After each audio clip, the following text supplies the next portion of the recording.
ನಮಸ್ಕಾರ ವಿದ್ಯಾರ್ಥಿಗಳೇ, ಇಂದಿನ ಅವಧಿಯಲ್ಲಿ ನಾವು ದ್ವಿತೀಯ PUC ರಾಜ್ಯಶಾಸ್ತ್ರ ವಿಷಯಕ್ಕೆ ಸಂಬಂಧಪಟ್ಟಂತೆ 2ನೇ ಅಧ್ಯಾಯದಲ್ಲಿ ನಾವು ಚುನಾವಣೆಗಳ ವಿಧಗಳ ಬಗ್ಗೆ ಅಭ್ಯಾಸವನ್ನು ಮಾಡೋಣ. ಈಗಾಗಲೇ ನಾವು ಹಿಂದಿನ ಅವಧಿಯಲ್ಲಿ ಚುನಾವಣೆಯ ಮಹತ್ವದ ಬಗ್ಗೆ ಸವಿಸ್ತಾರವಾದಂತಹ ವಿಚಾರಗಳನ್ನು ನಾವು ಅವಲೋಕನ ಮಾಡಿದ್ವಿ. ಇಂದಿನ ಅವಧಿಯಲ್ಲಿ ಚುನಾವಣಾ ವಿಧಾನಗಳ ಬಗ್ಗೆ ನಾವು ನೋಡೋಣ.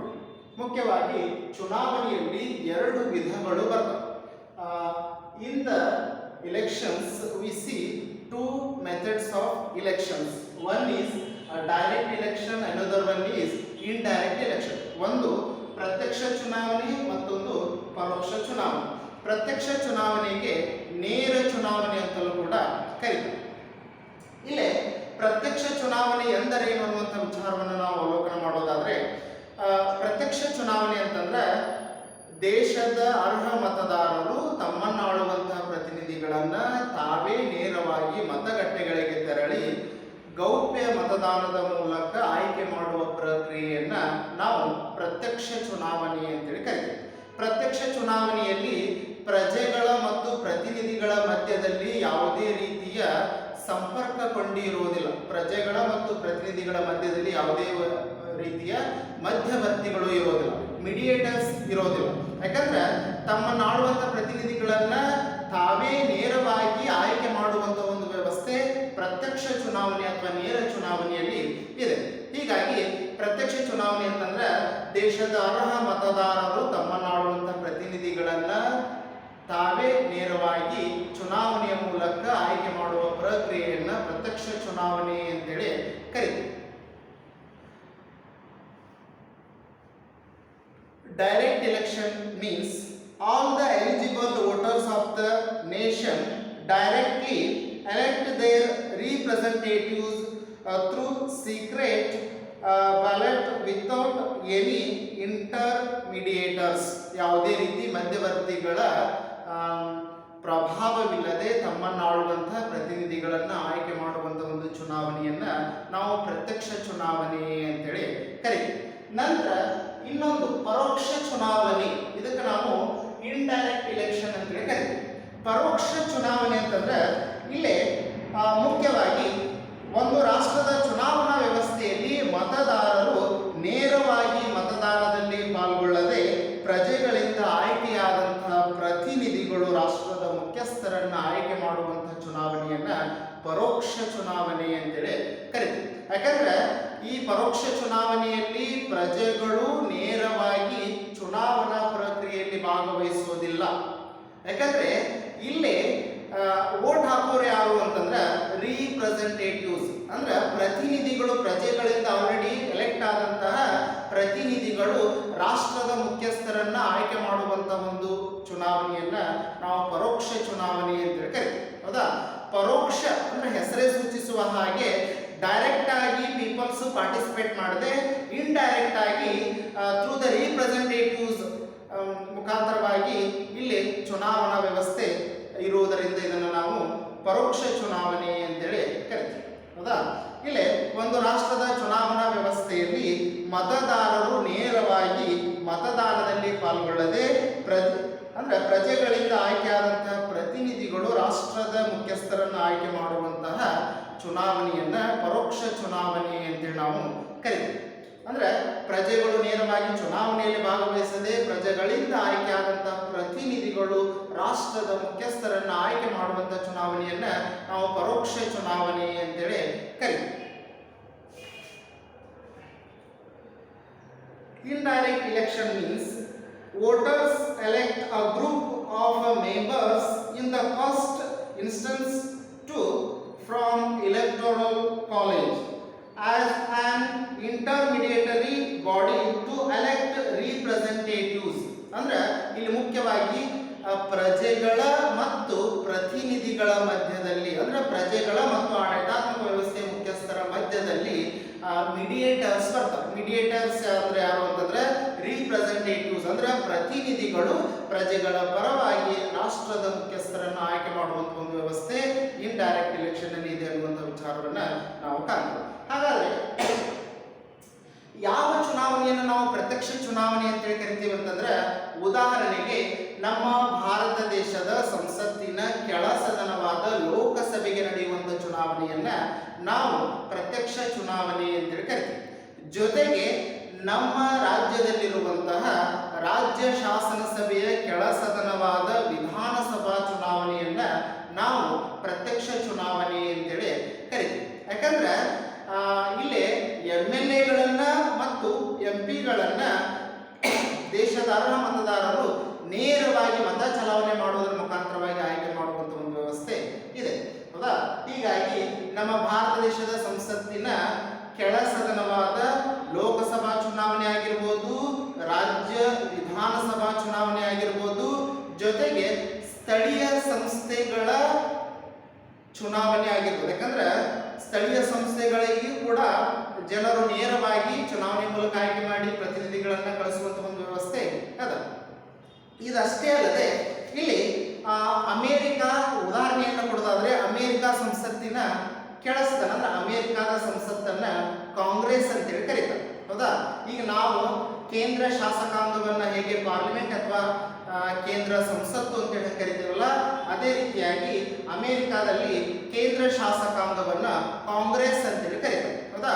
ಕಾಂಗ್ರೆಸ್ಸಿನಲ್ಲಿಯೂ ಕೂಡ ಭಾರತ ದೇಶದ ಸಂಸತ್ತಿನಲ್ಲಿರುವ ಹಾಗೆ ಉಭಯ ಸದನಗಳು ಅದ, ಡ್ಯುಯಲ್ ಸೆಷನ್ಸ್ ಆರ್ ದೇರ್. ಇಲ್ಲಿ ಮುಖ್ಯವಾಗಿ ಅಮೇರಿಕಾದ ಕಾಂಗ್ರೆಸ್ಸಿನಲ್ಲಿರುವಂತಹ ಎರಡು ಸದನಗಳು ಯಾವುವು ಅಂತಂದ್ರೆ, ಒಂದನೇದು ಪ್ರತಿನಿಧಿಗಳ ಸದನ, ಮತ್ತೊಂದು ಸಿನೆಟ್.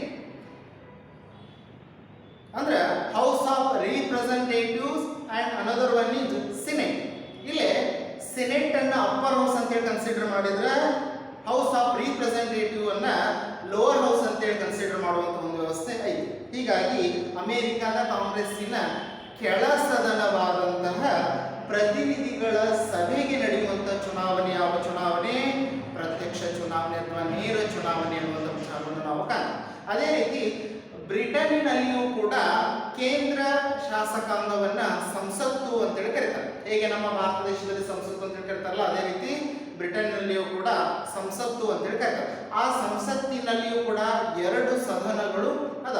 ಆ ಎರಡು ಸದನಗಳು ಯಾವುವು ಅಂತಂದ್ರೆ house of Commons, another one is house of lord. ಅಂದ್ರೆ ಸಾಮಾನ್ಯರ ಸಭೆ ಮತ್ತು ಶ್ರೀಮಂತರ ಸಭೆ ಅಂತೇಳಿ ಎರಡು ಸದನಗಳು ಬ್ರಿಟನ್ ಪಾರ್ಲಿಮೆಂಟಿನಲ್ಲಿ ಅದಾವ. ಹೀಗಾಗಿ ಬ್ರಿಟನ್ನಿನ ಕೆಳ ಸದನವಾದಂತಹ ಹೌಸ್ ಆಫ್ ಕಾಮನ್ ಸಭೆಗೆ ಅಥವಾ ಸಾಮಾನ್ಯರ ಸಭೆಗೆ ನಡೆಯುವಂತಹ ಚುನಾವಣೆಯನ್ನ ನಾವು ಪ್ರತ್ಯಕ್ಷ ಚುನಾವಣೆ ಅಂತೇಳಿ ಕರಿತೀವಿ, ಹೌದಾ?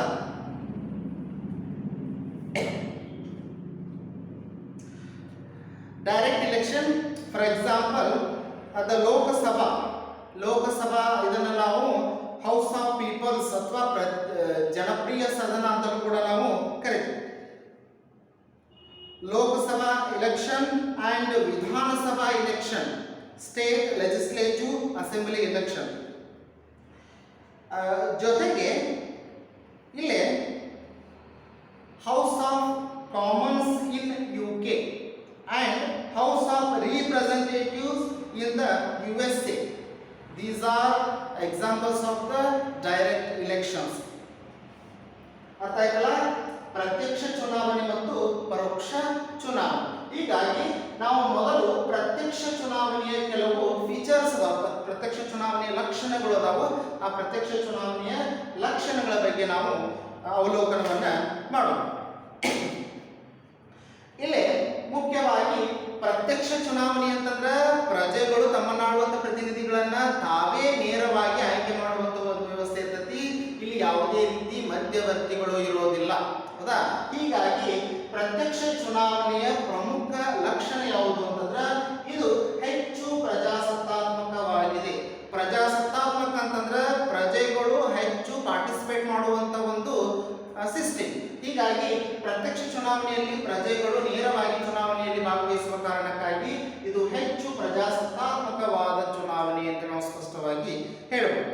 ಅಂದ್ರೆ ಪ್ರಜೆಗಳು ತಮ್ಮನ್ನಾಳುವಂತ ಪ್ರತಿನಿಧಿಗಳನ್ನ ತಾವೇ ನೇರವಾಗಿ ಮತಗಟ್ಟೆಗಳಿಗೆ ತೆರಳಿ ಗೌಪ್ಯ ಮತದಾನದ ಮೂಲಕ ಆಯ್ಕೆ ಮಾಡುವಂತ ಒಂದು ಪ್ರಕ್ರಿಯೆ ಇರುವ ಕಾರಣಕ್ಕಾಗಿ ಇದು ಹೆಚ್ಚು ಪ್ರಜಾಪರವಾದಂತ ಚುನಾವಣೆ ಅಥವಾ ಹೆಚ್ಚು ಪ್ರಜಾಸತ್ತಾತ್ಮಕವಾದ ಚುನಾವಣೆ ಅಂತ ನಾವು ಸ್ಪಷ್ಟವಾಗಿ ಹೇಳಬಹುದು.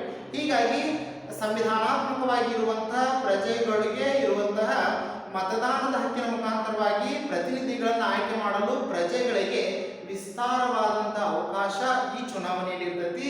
ಹೀಗಾಗಿ ಇದು ಪ್ರಜಾಪರವಾದಂತಹ ಚುನಾವಣೆ ಅಥವಾ ಇದು ಹೆಚ್ಚು ಪ್ರಜಾಸತ್ತಾತ್ಮಕವಾದ ಚುನಾವಣೆ ಅಂತ ನಾವು ಸ್ಪಷ್ಟವಾಗಿ ಹೇಳ್ಬೋದು.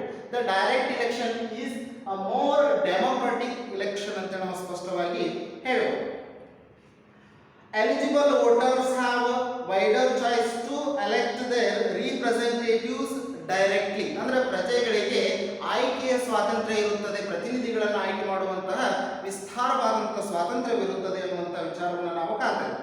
It provides for direct relationship between the voters and their representatives.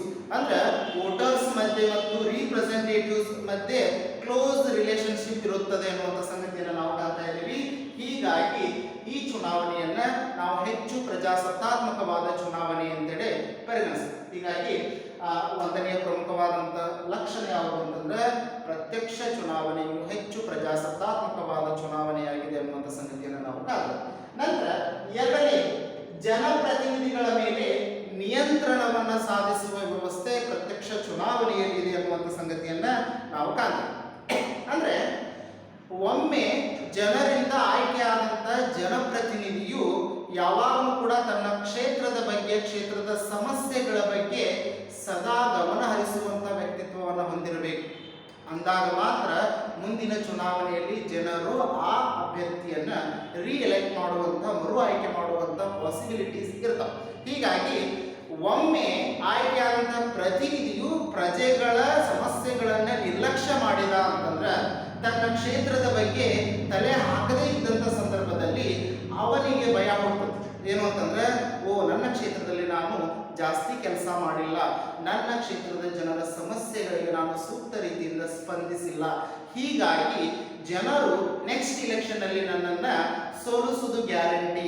ಹೀಗಾಗಿ ಹಾಗಾಗಬಾರದು ಅಂತಂದ್ರೆ ನಾನು ನನ್ನ ಕ್ಷೇತ್ರದ ಜನತೆಯ ಸಮಸ್ಯೆಗಳಿಗೆ ಸ್ಪಂದನೆ ಮಾಡಬೇಕು, ಅವರ ಕುಂದುಕೊರತೆಗಳನ್ನು ನಿವಾರಣೆ ಮಾಡಬೇಕು, ತನ್ನ ಕ್ಷೇತ್ರದ ಅಭಿವೃದ್ಧಿಯ ಬಗ್ಗೆ ಗಮನ ಹರಿಸಬೇಕು ಅನ್ನುವಂಥ ಒಂದು ಪ್ರಜ್ಞೆ ಜನಪ್ರತಿನಿಧಿಯ ಮೇಲೆ ಬರ್ತದೆ. ಹೀಗಾಗಿ ಯಾಕಂದ್ರೆ ಆ ಕ್ಷೇತ್ರದಲ್ಲಿರುವಂಥ ಜನರು ನೇರವಾಗಿ ಆ ವ್ಯಕ್ತಿಯನ್ನು ಆಯ್ಕೆ ಮಾಡುವ ಕಾರಣಕ್ಕಾಗಿ ಆ ವ್ಯಕ್ತಿಯ ಮೇಲೆ ಆ ಕ್ಷೇತ್ರದ ಜನತೆ ಹಿಡಿತವನ್ನ ಸಾಧಿಸುವ ವ್ಯವಸ್ಥೆ ಇದೆ. ಯಾಕಂದ್ರೆ ಇಲ್ಲಿ ಪ್ರಜೆಗಳು ನೇರವಾಗಿ ಆ ವ್ಯಕ್ತಿಯನ್ನು ಆಯ್ಕೆ ಮಾಡಿದ್ದಾರೆ ಅನ್ನುವಂಥ ಕಾರಣಕ್ಕಾಗಿ ಆ ವ್ಯಕ್ತಿಯ ಬಳಿಗೆ ಹೋಗಿ ನಮ್ಮ ಸಮಸ್ಯೆಗಳನ್ನ ನೀವು ಬಗೆಹರಿಸಬೇಕು ಅಂತೇಳಿ ಕೇಳಿಕೊಳ್ಳುವಂಥ ಒಂದು ವ್ಯವಸ್ಥೆ ಇಲ್ಲಿ ಅದ.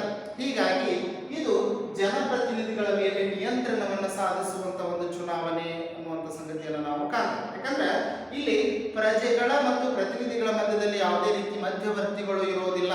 ಹೌದಾ? ನಾವು ಡೈರೆಕ್ಟ್ ಆಗಿ ಓಟ್ ಹಾಕಿರ್ತೀವಿ, ಓಟ್ ಹಾಕಿದ ಕಾರಣಕ್ಕಾಗಿ ನಮ್ಮ ಸಮಸ್ಯೆಗಳನ್ನ ನೀನು ಆಲಿಸಲೇಬೇಕು. ಒಂದು ವೇಳೆ ಸಮಸ್ಯೆಗಳನ್ನ ಆಲಿಸದೇ ಇದ್ದರೆ, ಸಮಸ್ಯೆಗಳಿಗೆ ಸೂಕ್ತವಾದಂಥ ಸ್ಪಂದನೆ ನೀಡದೇ ಇದ್ರೆ ಮುಂಬರುವ ಚುನಾವಣೆಯಲ್ಲಿ ನಿನಗೆ ಸೋಲು ಕಟ್ಟಿಟ್ಟ ಬುದ್ಧಿ ಅನ್ನುವಂಥ ಸಂದೇಶವನ್ನು ಜನರು ತಲುಪಿಸುವ ಒಂದು ಚುನಾವಣೆ ಪ್ರತ್ಯಕ್ಷ ಚುನಾವಣೆ. ಹೀಗಾಗಿ ಈ ಚುನಾವಣೆಯನ್ನ ನಾವು ಪ್ರಜೆಗಳು ಪ್ರತಿನಿಧಿಗಳ ಮೇಲೆ ನಿಯಂತ್ರಣ ಸಾಧಿಸುವಂತಹ ಒಂದು ವ್ಯವಸ್ಥೆ ಇರುವ ಚುನಾವಣೆ ಅಂತ ನಾವು ಪರಿಗಣಿಸ್ತೇವೆ.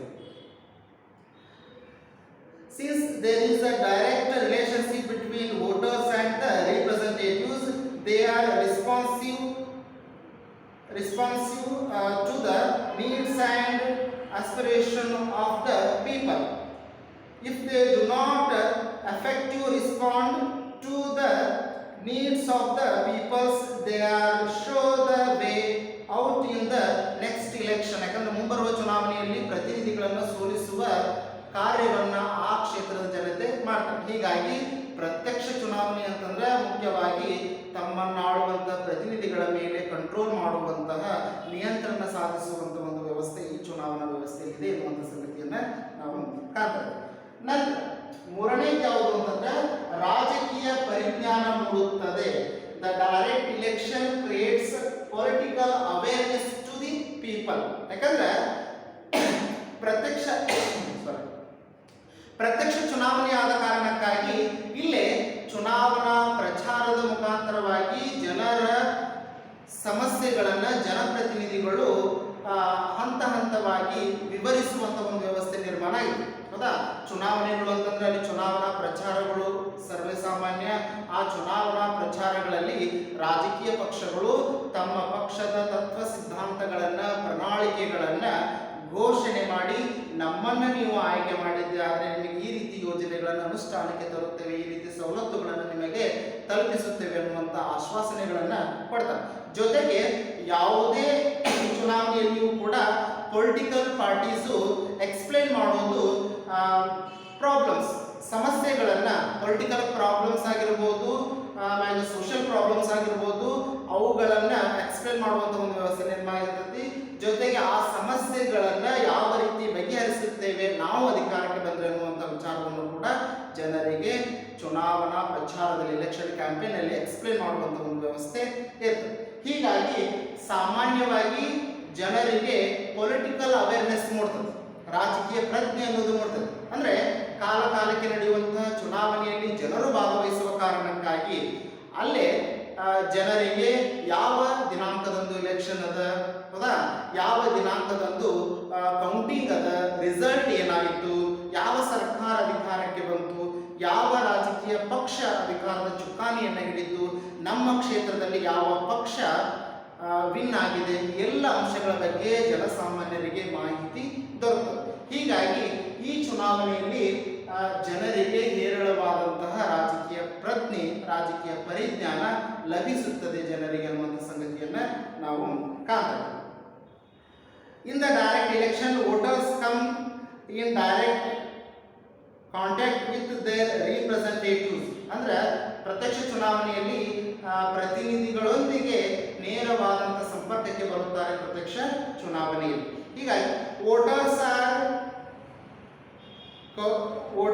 are curious about them and gathered information through mass media and print media about the political parties, their manifesto and personality of the candidates. In this way it is educated to voters. ಅಂದ್ರೆ ಚುನಾವಣೆಯ ಸಂದರ್ಭದಲ್ಲಿ ಸುದ್ದಿವಾಹಿನಿಗಳ ಮುಖಾಂತರವಾಗಿ, ದಿನಪತ್ರಿಕೆಗಳ ಮುಖಾಂತರವಾಗಿ ಜನರಿಗೆ ರಾಜಕೀಯ ಪಕ್ಷಗಳ ಬಗ್ಗೆ, ರಾಜಕೀಯ ಪಕ್ಷದ ಅಭ್ಯರ್ಥಿಗಳ ಬಗ್ಗೆ, ಆ ಅಭ್ಯರ್ಥಿಯ ಯೋಗ್ಯತೆಯ ಬಗ್ಗೆ ಎಲ್ಲ ಮಾಹಿತಿಯು ಕೂಡ ಜನರಿಗೆ ಲಭಿಸುತ್ತದೆ. ಹೀಗಾಗಿ ಈ ಒಂದು ಚುನಾವಣೆ ಮುಖಾಂತರವಾಗಿ ಜನರಿಗೆ ಹೇರಳವಾದಂತಹ ರಾಜಕೀಯ ಪ್ರಜ್ಞೆ ಅನ್ನೋದು ಮೂಡುತ್ತದೆ ಅನ್ನುವಂಥ ಸಂಗತಿಯನ್ನು ನಾವು ಕಾಣ್ತೇವೆ. ನೆಕ್ಸ್ಟ್, ಯೋಗ್ಯ ಅಭ್ಯರ್ಥಿಗಳ ಆಯ್ಕೆ ಮಾಡುವಂಥ ಒಂದು ವ್ಯವಸ್ಥೆ ಇದೆ. ಯಾಕಂದ್ರೆ ಈ ಚುನಾವಣೆಯಲ್ಲಿ ಪ್ರಜೆಗಳು ಡೈರೆಕ್ಟ್ ಆಗಿ ಎಲೆಕ್ಟ್ ಮಾಡುವ ಕಾರಣಕ್ಕಾಗಿ, ಪ್ರಜೆಗಳು ರಿಪ್ರೆಸೆಂಟೇಟಿವ್ಸ್ ಅನ್ನು ಡೈರೆಕ್ಟ್ ಆಗಿ ಎಲೆಕ್ಟ್ ಮಾಡುವಂಥ ಕಾರಣಕ್ಕಾಗಿ, ಪ್ರತಿನಿಧಿಗಳನ್ನು ನೇರವಾಗಿ ಆಯ್ಕೆ ಮಾಡುವಂಥ ಕಾರಣಕ್ಕಾಗಿ ಆಯ್ಕೆಯಾದಂತಹ ಅಭ್ಯರ್ಥಿಯು ಹೆಚ್ಚು ಯೋಗ್ಯತೆಯುಳ್ಳಂತ ಅಭ್ಯರ್ಥಿ ಆಗಿರುತ್ತಾನೆ ಅನ್ನುವಂಥ ಸಂಗತಿಯನ್ನ ನಾವು ಕಾಣ್ತೇವೆ. ಹೌದಾ? In the direct election selection of the eligible candidates. ಯಾಕಂದ್ರೆ ಪ್ರಜೆಗಳು ಎಲ್ಲರೂ ಕೂಡ ತೂಗಿ ಎಳೆದು ಯಾವ ವ್ಯಕ್ತಿಗೆ ವೋಟ್ ಹಾಕಬೇಕು, ಯಾವ ವ್ಯಕ್ತಿಗೆ ವೋಟ್ ಹಾಕಿದ್ರೆ ಒಳ್ಳೆಯದು ಅನ್ನುವಂತಹ ನಿರ್ಧಾರವನ್ನು ತೆಗೆದುಕೊಂಡು ವೋಟ್ ಹಾಕಿದ ಕಾರಣಕ್ಕಾಗಿ ಯೋಗ್ಯ ಅಭ್ಯರ್ಥಿಗಳು ಪ್ರತ್ಯಕ್ಷ ಚುನಾವಣೆಯಲ್ಲಿ ಆಯ್ಕೆಯಾಗುತ್ತಾರೆ ಅನ್ನುವಂಥ ಸಂಗತಿಯನ್ನ ನಾವು ಕಾಣ್ತೇವೆ. ಅಂದ್ರೆ ರಾಜಕೀಯ ಪಕ್ಷಗಳ ತತ್ವ ಸಿದ್ಧಾಂತಗಳ ಬಗ್ಗೆ ಅಧ್ಯಯನ ಮಾಡಿದಂಥ ಅಥವಾ ತಿಳಿದುಕೊಂಡಂಥ ಜನಸಾಮಾನ್ಯರು ಯಾವ ವ್ಯಕ್ತಿಯನ್ನ ಆಯ್ಕೆ ಮಾಡಿದ್ರೆ ನಮಗೆ ಒಳ್ಳೆಯದು ಅನ್ನುವಂತಹ ಮನೋಭಾವನೆ ಹಿನ್ನೆಲೆಯಲ್ಲಿ ಜನರು ಯೋಗ್ಯ ಅಭ್ಯರ್ಥಿಗಳನ್ನೇ ಆಯ್ಕೆ ಮಾಡುವಂಥ ಒಂದು ವ್ಯವಸ್ಥೆ ಇರ್ತದೆ. ಅಂದ್ರೆ ಯಾವುದೇ ರಾಜಕೀಯ ಪಕ್ಷವು ಕೂಡ ಚುನಾವಣಾ ಪ್ರಚಾರದ ಸಂದರ್ಭದಲ್ಲಿ ಕೆಲವು ಸಮಸ್ಯೆಗಳನ್ನು ಮುಂದಿಟ್ಟುಕೊಂಡು, ಜೊತೆಗೆ ಆ ಪಕ್ಷ ಅಧಿಕಾರಕ್ಕೆ ಬಂದರೆ ಯಾವ ರೀತಿಯಾದಂತಹ ಉತ್ತಮ ಆಡಳಿತವನ್ನು ನೀಡುತ್ತೇವೆ ಅನ್ನುವಂತಹ ವಿಚಾರವನ್ನು ಜನರಿಗೆ ತಲುಪಿಸಿ ಜನರ ಓಟನ್ನು ಸೆಳೆಯುವಂತಹ ಪ್ರಯತ್ನ ರಾಜಕೀಯ ಪಕ್ಷದ ಪ್ರತಿನಿಧಿಗಳು ಮಾಡುತ್ತಾರೆ ಎನ್ನುವಂಥ ಸಂಗತಿಯನ್ನು ನಾವು ಕಾಣ್ತಾ ಇದ್ದೀವಿ. ಹೀಗಾಗಿ ಒಂದು ದೇಶ ಸುಭಿಕ್ಷೆಯಿಂದ ಇರಬೇಕು ಅಂತಂದ್ರೆ, ಒಂದು ದೇಶ ಒಳ್ಳೆಯ ಆಡಳಿತಾತ್ಮಕ ವ್ಯವಸ್ಥೆಯನ್ನು ಹೊಂದಬೇಕು ಅಂತಂದ್ರೆ ಆ ಆಡಳಿತದ ಚುಕ್ಕಾಣಿಯನ್ನು ಹಿಡಿಯುವಂಥ ಒಂದು ರಾಜಕೀಯ ಪಕ್ಷ ಒಳ್ಳೆಯ ರಾಜಕೀಯ ಪಕ್ಷ ಆಗಬೇಕು ಅನ್ನುವಂಥ ನಿರ್ಧಾರವನ್ನು ತೆಗೆದುಕೊಳ್ಳುವರು ಯಾರು ಅಂತಂದ್ರೆ ಪ್ರಜೆಗಳು. ಹೀಗಾಗಿ ಪ್ರಜೆಗಳಿಂದ ಆಯ್ಕೆಯಾದಂಥ ಪ್ರತಿನಿಧಿಗಳು ಯೋಗ್ಯ ಪ್ರತಿನಿಧಿಗಳೇ ಆಗಿರುತ್ತಾರೆ. ಹೀಗಾಗಿ ಪ್ರತ್ಯಕ್ಷ ಚುನಾವಣೆಯಲ್ಲಿ ಪ್ರಜೆಗಳು ಯೋಗ್ಯ ಅಭ್ಯರ್ಥಿಗಳನ್ನು ಆಯ್ಕೆ ಮಾಡಲು ಅವಕಾಶಗಳಿರುತ್ತದೆ ಎನ್ನುವಂಥ ನಾವು ಕಾಣ್ತೇವೆ. ಸೆಲೆಕ್ಷನ್ ಆಫ್ ಎಲಿಜಿಬಲ್ ಕ್ಯಾಂಡಿಡೇಟ್ಸ್ ಅಂದ್ರೆ ಯಾವ ವ್ಯಕ್ತಿ ಫ್ರಾಂಟ್ ಆಗಿ ವರ್ಕ್ ಮಾಡುತ್ತಾನೆ, ಯಾವ ವ್ಯಕ್ತಿ ಕೆಫೇಬಲ್ ಇದ್ದಾನೆ, ಸಮರ್ಥ ವ್ಯಕ್ತಿ ಯಾವನಲ್ಲ ಆ ವ್ಯಕ್ತಿಯನ್ನ ಆಯ್ಕೆ ಮಾಡುವಂತ ಒಂದು ವ್ಯವಸ್ಥೆ ಡೈರೆಕ್ಟ್ ಎಲೆಕ್ಷನ್ ಅಲ್ಲಿ ಇದೆ ಅನ್ನುವಂಥ ಸಂಗತಿಯನ್ನು ನಾವು ಕಾಣ್ತೇವೆ. The voters set the capacities, capabilities of the candidates and finally elect them since there is a report between the two. ಅಂದ್ರೆ ಇಬ್ಬರು ವ್ಯಕ್ತಿಗಳು ಕಾಂಪೀಟ್ ಮಾಡಿದ್ರೆ ಯಾವ ವ್ಯಕ್ತಿಯನ್ನು ಆಯ್ಕೆ ಮಾಡಬೇಕು, ಆ ವ್ಯಕ್ತಿಯ ಕ್ವಾಲಿಟೀಸ್ ಏನು, ಈ ವ್ಯಕ್ತಿಯ ಕ್ವಾಲಿಟೀಸ್ ಏನು, ಇವುಗಳನ್ನು ಕಂಪ್ಯಾರಿಟಿವ್ಲಿ ವೋಟರ್ಸ್ ಸ್ಟಡಿ ಮಾಡಿ ಅಂತಿಮವಾಗಿ ಒಬ್ಬ ವ್ಯಕ್ತಿಯನ್ನು ಆಯ್ಕೆ ಮಾಡುವಂಥ ಒಂದು ವ್ಯವಸ್ಥೆ ಇಲ್ಲಿ ಅದ. ಹೀಗಾಗಿ ಜನರು ಆಯ್ಕೆ ಮಾಡುವಂಥ ಪ್ರತಿನಿಧಿಗಳು, ಜನರು ನೇರವಾಗಿ ಆಯ್ಕೆ ಮಾಡುವಂಥ ಪ್ರತಿನಿಧಿಗಳು ಯೋಗ್ಯ ಅಭ್ಯರ್ಥಿಗಳೇ ಆಗಿರುತ್ತಾರೆ ಅಥವಾ ಯೋಗ್ಯ ಪ್ರತಿನಿಧಿಗಳೇ ಆಗಿರುತ್ತಾರೆ ಅನ್ನುವಂಥ ಸಂಗತಿಯನ್ನು ನಾವು ಕಾಣ್ತೇವೆ. ಲಾಸ್ಟ್ ಒನ್, ಸಾರ್ವಜನಿಕರೊಂದಿಗೆ ಸಂಪರ್ಕ ಅಂದ್ರೆ ಪ್ರತ್ಯಕ್ಷ ಚುನಾವಣೆಯಲ್ಲಿ ಜನಪ್ರತಿನಿಧಿಗಳು ಸಾರ್ವಜನಿಕರೊಂದಿಗೆ ಸದಾ ಸಂಪರ್ಕದಲ್ಲಿರುತ್ತಾರೆ ಅನ್ನುವಂಥ ಸಂಗತಿಯನ್ನ ನಾವು ಕಾಣ್ತೇವೆ.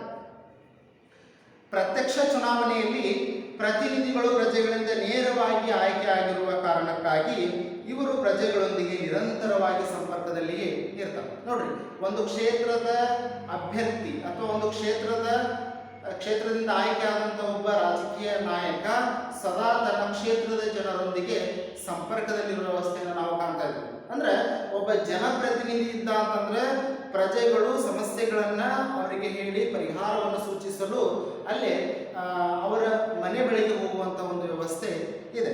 ಹೀಗಾಗಿ ತಾವು ಆರಿಸಿ ಕಳಿಸಿದಂತಹ ಪ್ರತಿನಿಧಿಗಳನ್ನ ಸದಾ ಜನರು ಗಮನಿಸುತ್ತಿರುತ್ತಾರೆ ಅನ್ನುವಂಥ ಸಂಗತಿಯನ್ನು ನಾವು ಕಾಣ್ತೇವೆ. ಹೌದಾ? Every time observation to the representatives, ಪ್ರಜೆಗಳು ಪ್ರತಿನಿಧಿಗಳನ್ನ ಯಾವಾಗಲೂ ಕೂಡ ಅವಲೋಕನ ಮಾಡುವಂಥ ಒಂದು ವ್ಯವಸ್ಥೆಯಲ್ಲಿ ಇರ್ತದೆ. ಅಂದ್ರೆ ನಾವು ಆಯ್ಕೆ ಮಾಡಿದಂಥ ಪ್ರತಿನಿಧಿಗಳು ನಮಗೆ ಒಳ್ಳೆಯ ಆಡಳಿತವನ್ನು ನೀಡ್ತಾ ಇದ್ದಾರೋ ಇಲ್ಲೋ, ಅಥವಾ ನಮ್ಮ ಸಮಸ್ಯೆಗಳಿಗೆ ಸೂಕ್ತ ರೀತಿಯಿಂದ ಸ್ಪಂದಿಸ್ತಾ ಇದ್ದಾರೋ ಇಲ್ಲೋ ಅನ್ನುವಂಥ ವಿಚಾರವನ್ನು ನಾವು ಕಾಣ್ತೇವೆ. ಅಂದ್ರೆ ಪ್ರಜೆಗಳ ಮತ್ತು ಪ್ರತಿನಿಧಿಗಳ ಮಧ್ಯದಲ್ಲಿ ಯಾವುದೇ ರೀತಿ ಮಧ್ಯವರ್ತಿ ಕೊಂಡಿಗಳಿಲ್ಲದೆ ನೇರವಾಗಿ ಪ್ರಜೆಗಳ ಮತ್ತು ಪ್ರತಿನಿಧಿಗಳ ಮಧ್ಯದಲ್ಲಿ ಸಂಪರ್ಕ ಏರ್ಪಡುವ ಕಾರಣಕ್ಕಾಗಿ ಇಲ್ಲಿ ಪ್ರಜೆಗಳ ಮತ್ತು ಪ್ರತಿನಿಧಿಗಳ ಮಧ್ಯದಲ್ಲಿ ಉತ್ತಮ ಬಾಂಧವ್ಯಗಳಿರುತ್ತವೆ ಅನ್ನುವಂಥ ಸಂಗತಿಯನ್ನು ನಾವು ಕಾಣ್ತಾ ಇದ್ದೀವಿ. ಹೀಗಾಗಿ ಒಂದು ಕ್ಷೇತ್ರದ ಶಾಸಕ ತನ್ನ ಕ್ಷೇತ್ರದ ಜನತೆಯನ್ನ ಸದಾ ನೆನಪಿನಲ್ಲಿ ಇಟ್ಟುಕೊಳ್ಳುವಂಥ ಒಂದು ವ್ಯವಸ್ಥೆಯನ್ನು ನಾವು ಕಾಣ್ತಾ ಇದ್ದೀವಿ. ಹೌದಾ? ಹಲವಾರು ಗ್ರಾಮಗಳು ಬರ್ತಾವೆ. ಹೌದಾ? ಒಬ್ಬ ನಾಯಕ ಅಥವಾ ಒಬ್ಬ ವ್ಯಕ್ತಿ ಒಬ್ಬ ಜನನಾಯಕನ ಬಳಿಗೆ ಬಂದಾಗ, ಇವರು ಈ ಗ್ರಾಮದ ನಾಯಕರು ಅಥವಾ ಈ ಗ್ರಾಮದ ಪಟೇಲರು ಅಂತೇಳಿ ಅವರನ್ನು ಐಡೆಂಟಿಫೈ ಮಾಡುವಂಥ ಒಂದು ವ್ಯವಸ್ಥೆಯನ್ನು ನಾವು ಕಾಣ್ತಾ ಇದ್ದೀವಿ. ಇದಕ್ಕೆ ಮುಖ್ಯ ಕಾರಣ ಏನು ಅಂತಂದ್ರೆ ಪ್ರತ್ಯಕ್ಷ ಚುನಾವಣೆಯಲ್ಲಿ ಪ್ರಜೆಗಳ ಮತ್ತು ಪ್ರತಿನಿಧಿಗಳ ಮಧ್ಯದಲ್ಲಿ ಯಾವುದೇ ರೀತಿ ಕೊಂಡಿಗಳಿರುವುದಿಲ್ಲ. ಪ್ರಜೆಗಳು ನೇರವಾಗಿ ಪ್ರತಿನಿಧಿಗಳನ್ನು ಆಯ್ಕೆ ಮಾಡುವಂಥ ಒಂದು ವ್ಯವಸ್ಥೆ ಇರುವುದರಿಂದ ಇಲ್ಲಿ ಪ್ರಜೆಗಳ ಮತ್ತು ಪ್ರತಿನಿಧಿಗಳ ಮಧ್ಯದಲ್ಲಿ ಸಂಪರ್ಕ ಹೆಚ್ಚು ಇರುವ ವ್ಯವಸ್ಥೆ ಇದೆ ಅನ್ನುವಂಥ ಸಂಗತಿಯನ್ನ ನಾವು ಕಾಣ್ತೇವೆ. ಇಷ್ಟು ಪ್ರತ್ಯಕ್ಷ ಚುನಾವಣೆಯ ಪ್ರಮುಖವಾದಂತಹ ಲಕ್ಷಣಗಳು ಅಂತ ನಾವು ಕಾಣ್ತೇವೆ. ಹೌದಾ? Last one is a public relationship. In view of further coming elections, representatives keep